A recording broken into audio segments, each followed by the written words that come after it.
next chapter in my ongoing reading of my book, Across the Table, available directly from me, link in the comments and everything. As you're hitting the subscribe button and the notification button, scrolling down a little further and see the offer I've got going on for my book. Today's chapter is called Street Lessons. For years, I worked as a busker, an artist that performs on the street for tips and donations. In the beginning, it was the only venue I had. Street performing and dedication, along with the ability to tell a good story under pressure, landed me my first restaurant gig, and those venues are what laid the future for my entire career. These days, I don't need the money in the hat, and the street act has become a bit more pure in its execution. I still take to the streets when I want to test new material. There's no better venue to test an act under fire. Street audiences have nothing invested in the show. They can and will walk away. They will also give you immediate feedback if you fail to entertain them. Sometimes I just go back to the street because it's there. It's also somewhat comforting to know that if I ever have need, I have a stage that's waiting and a hat to collect the wages. A couple of years ago, my street antics attracted the attention of a young, talented filmmaker who was documenting the story of street art in Charlotte. The movie is fun, informative, and worth a couple of viewings. Lately, I've been thinking about how the street helped me on my continuing road and with my why stop there philosophy. I'm going to share some of these lessons on the pages that follow. Let me know what you think. Your feedback is not only welcome, it's desired. If you have any, please leave your comments below. I'd love to hear them, and I'll do my best to answer them.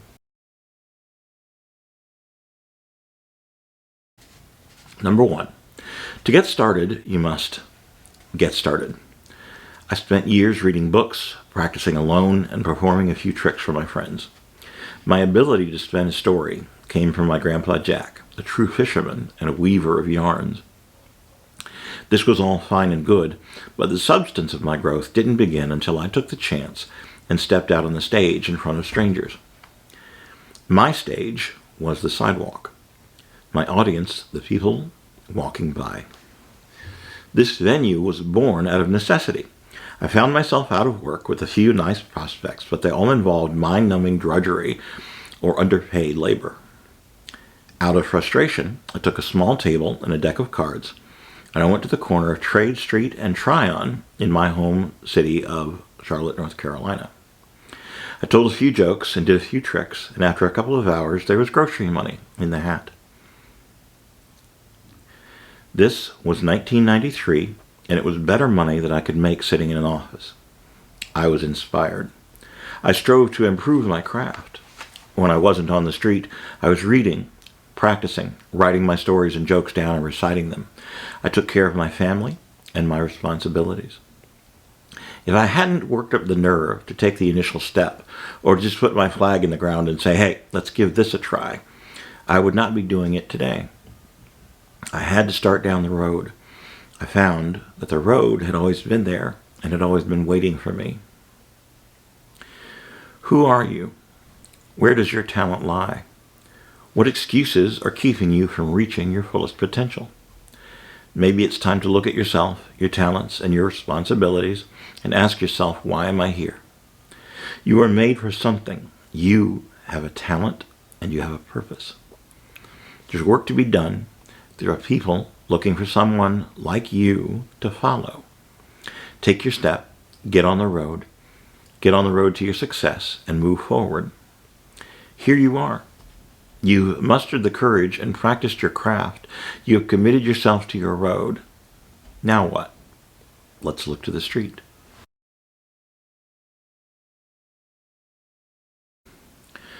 Number 2, develop relationships. Out on my little stretch of sidewalk, I got to know the beat cops. They were suspicious of me at first because what I was doing was outside the norm, and no one likes to have their norm changed. However, after watching me perform for a while, they grew to trust me and enjoyed seeing me there. I learned their names and I used them. I always took a moment to say hello and ask how their day was. More importantly, I listened to their response. They watched my back. Their presence and our relationship assured the people passing by that I was legitimate. I got to know the local shops, the restaurants, and the bars. I could recommend specific places to anyone who had an inquiry. Hey, what's good to eat around here? More specifically, I got to know the servers and the managers of the surrounding businesses and restaurants. I got to know what promotions were being run, when half-price wing night was, what restaurants were less likely to have children present. I knew when the best bartenders were working, and I could point an audience member in their direction. This resulted in the bartenders, servers, and managers recommending me to their patrons. During the hot summer months, some restaurants would send me out water. Often, a manager would come out as I was packing up and offer me a free dinner for helping drive traffic his way. I listened to my audiences. If they said something funny or got a laugh on their own, I laughed along, sometimes tipping them and writing down their joke. I learned this by watching the comedian George Wallace work.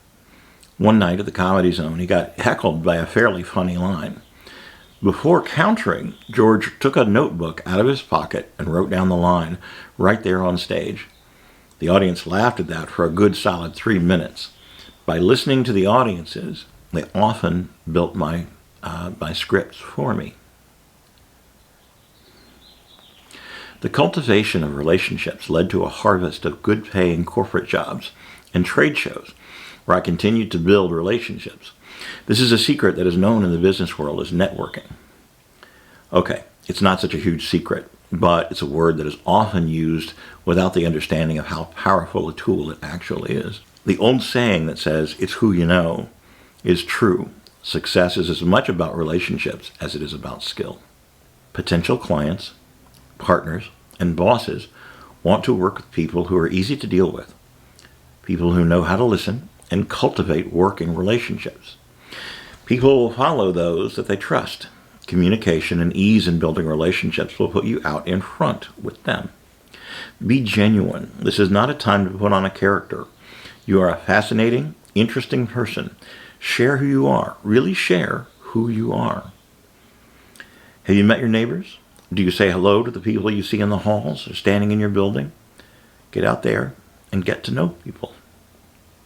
We live in an age where you may have hundreds or maybe thousands of virtual friends on Twitter, Facebook, or TikTok. But when is the last time you had a face-to-face with a casual friend? I understand that's a very difficult sentence to say at this particular time and place in the world we're living in. Face-to-face is rare. Nonetheless true. Build and build some more. We are surrounded by human beings with loads of the same kinds of experiences, fears, and dreams. At the very least, you'll make some new friends. You could do a lot worse than being surrounded by people who want to be around you. When I first stepped into the streets, I was fairly certain that I was a good magician. Being in front of people has never been a problem for me. I had worked very hard to get where I was, and I knew I could entertain people if I could just get them to watch. My biggest problem, as usual, was my brain. Over and over in my head, I kept thinking, what right do you have to be here? What makes you think you have anything special to offer? Sadly, many, many talented people think they aren't good enough to do certain things. Number 3, you are worthy. So very often we diminish our worth in our own mind. Guess what? Many people who have done great things in their lives weren't good enough at first either. That's why I call it the road. This is your journey, and you are growing with every step. Once you've made up your mind, set your goal, and gotten started, the time has come when you must step with confidence. You are uniquely and gloriously made. Your experiences, your dreams, your mistakes, your fears, and your joy are all gifts. So share them. Put them all into your work. Walk with your shoulders back and your head high. Understand, not everyone is going to listen. Just because you can only gain the attention of a few isn't an indication that what you have to offer is not worthwhile. Keep at it. Keep stepping. Keep stepping. Listen to the reactions of the people and adjust accordingly if you think what they have to say is valid. People don't buy what you do. They buy why you do it and how you make them feel. Gather your passion, believe in your journey, believe in yourself. With each step away from mediocrity and the stagnant masses, you will gain confidence and power. This is true whether you're doing card tricks on the street, trying to get into shape, or moving forward in business. What makes a person good enough to begin submitting their work to the world? The answers are lots of practice, being honest with your abilities, learning how the business works. Know that much, and you are more than good enough.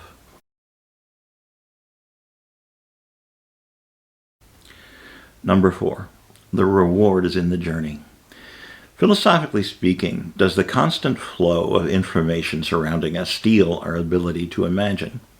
For example, if you can simply pull up a virtual tour of Florence, Italy on your computer, then why bother going outside at all, much less make the journey? The first question you will ask, and I must try to answer this, is, what is the use of climbing Mount Everest?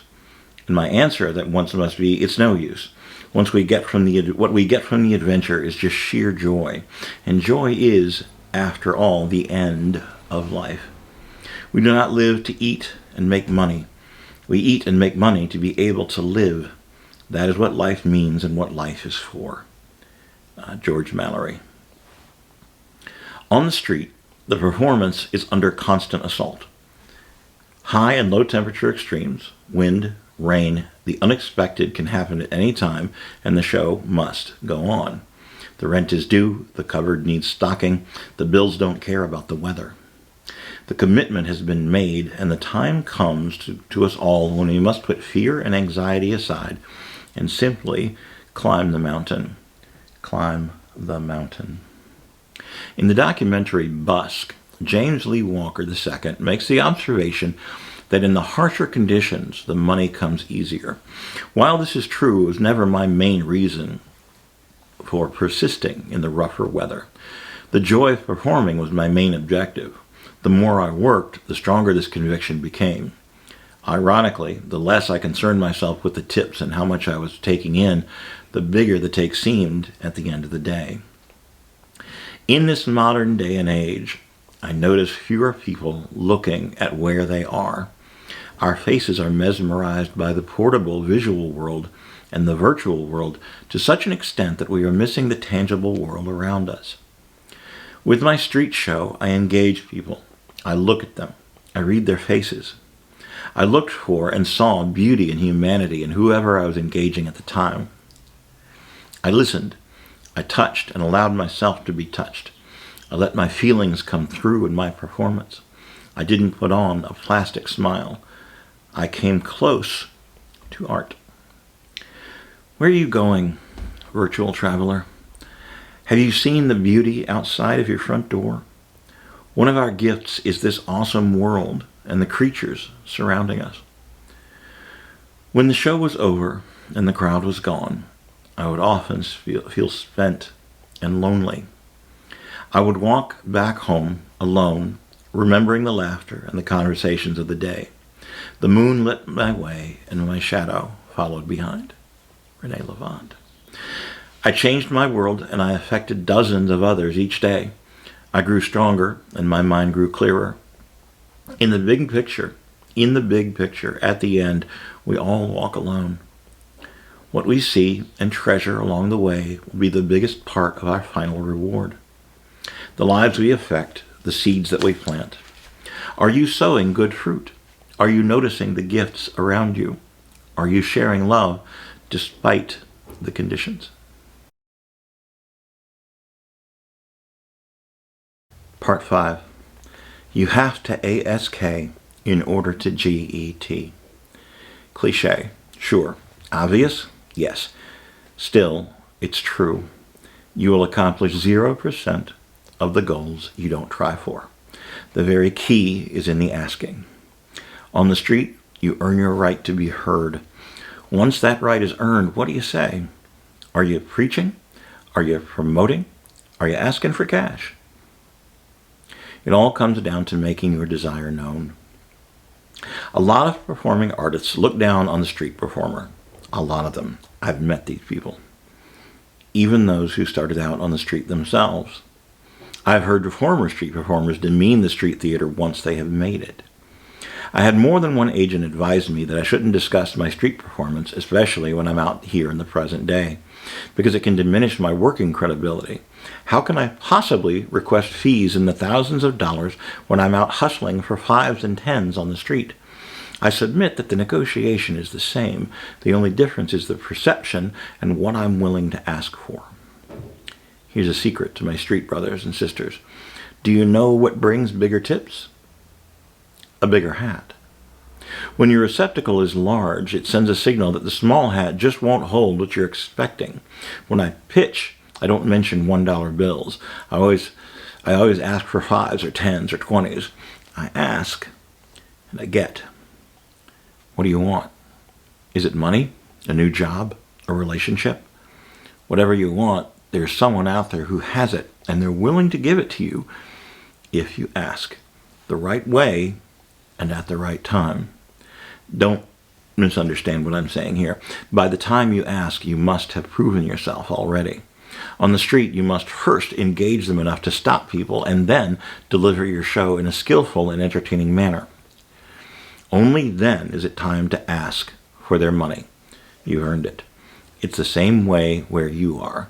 You earn your right to be heard, and then you ask for what you want.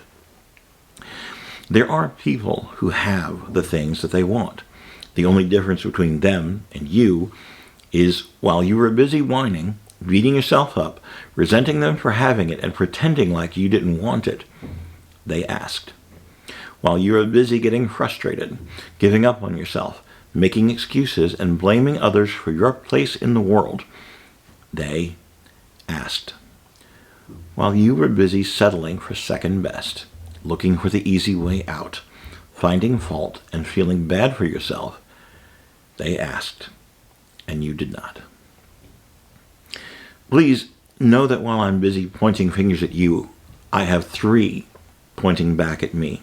I am guilty of all of these things, but I'm overcoming. Look at the people who have what you want. How did they get there? Learn from those who came before you. Study them. Ask them questions. Figure out the road they took. Ask. Let's say you come to my house for dinner, and I serve you a delicious plate of ribs and roasted barbecue, and you would like to serve that to your own guests sometime. What do? Do you haphazardly buy ingredients and make the attempt at the same thing? Or do you simply ask for a recipe? Once you have the instructions, it's still up to you to follow them and put in the work. But you just cut your learning curve, and all you had to do was ask. The street taught me this. I must listen more than I speak. I must be a lifelong student. I must forever be asking questions and seeking answers. I do this, and I will not stop. Because after all, why stop there? As Mick and Keith say, sometimes the answer will just be no, or not now. These are not reasons to give up. You can't always get what you want, but you won't get what you don't ask for. Ask for the job. Ask for the money. Ask for the help. Ask for a better deal. Ask for a second chance. Ask for forgiveness. Ask for a hand. In marriage or in partnership. Just ask. You might be surprised. You might be surprised. Sometimes there are people out there just waiting for you to ask. You can't always get what you want, but if you try sometimes, you just might find you get what you need. Thank you for listening. I hope there's love where you are. I'll see you soon.